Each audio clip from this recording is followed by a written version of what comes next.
Antarctica isn't just snow and penguins. It's a whole continent sealed under kilometers of ice, the coldest place on Earth, and the planet's biggest storage of frozen water. And beneath that ice, there are hidden lakes, mountains, and landscapes we barely get to see.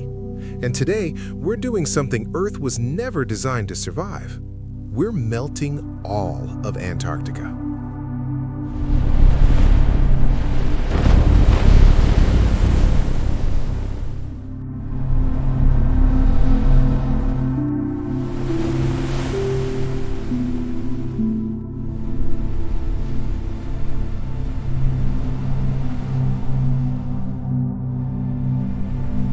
Yes, Earth's biggest freezer, set to defrost.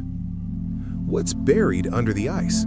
What happens to coastal cities? And why could this create some seriously unexpected health problems? Let's find out. Quick reality check. Antarctica can't melt overnight in real life. This is a thought experiment to understand the consequences. But here's the science. Antarctica holds enough land ice to raise global sea level by about 58 meters, around 190 feet. That's not a little flooding. That's the map of Earth gets rewritten. So, what's under Antarctica's ice? First, there are subglacial lakes, lakes trapped under kilometers of ice in total darkness. One famous example is Lake Vostok. Buried beneath roughly 4 kilometers of ice. Imagine a lake that's been sealed away for ages. No sunlight, no seasons, just pressure, cold, and mystery. It's like Earth hit a second world and forgot to label it. And it's not just lakes. Under that ice is real land, mountains, valleys, basins, a whole continent that's been loading for millions of years. Okay, ice starts disappearing. At first, you might think, cool, more land. But that's not how this works. This is land ice. When it melts, the water doesn't stay in Antarctica. It runs into the oceans. So, sea level begins rising, slowly at first, then permanently. And if the full ice sheet vanished, you're looking at that 58 meters of sea level rise. That's enough to drown coastlines on every continent. Coastal cities are basically humanity's favorite mistake. We build next to the ocean because it looks nice, and because trade is easy, and because we apparently love living one storm away from panic. As sea level rises, the first thing you notice isn't the city underwater. It's this. Floods happen more often.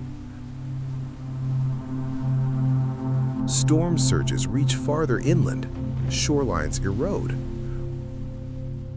Roads, subways, sewage systems start failing. And then comes the sneaky killer, saltwater intrusion. Saltwater pushes into groundwater, so even before your neighborhood is submerged, your drinking water can start turning salty. So the city doesn't just sink, it slowly stops working. Now, here's the scary part. Antarctica's ice isn't a single block. It's held back by ice shelves, huge floating platforms of ice.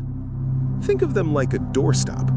They don't directly raise sea level when they melt because they already float, but they hold back the glaciers behind them. If ice shelves weaken, glaciers can slide into the ocean faster. So the danger is not just melting from the top, it's the system losing its brakes. And there's another effect people forget. Ice is bright.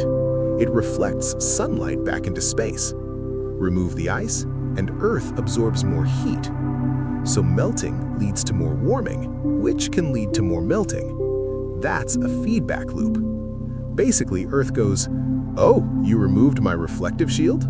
Cool, I'll run hotter." Not the kind of upgrade anyone asked for. Now, diseases.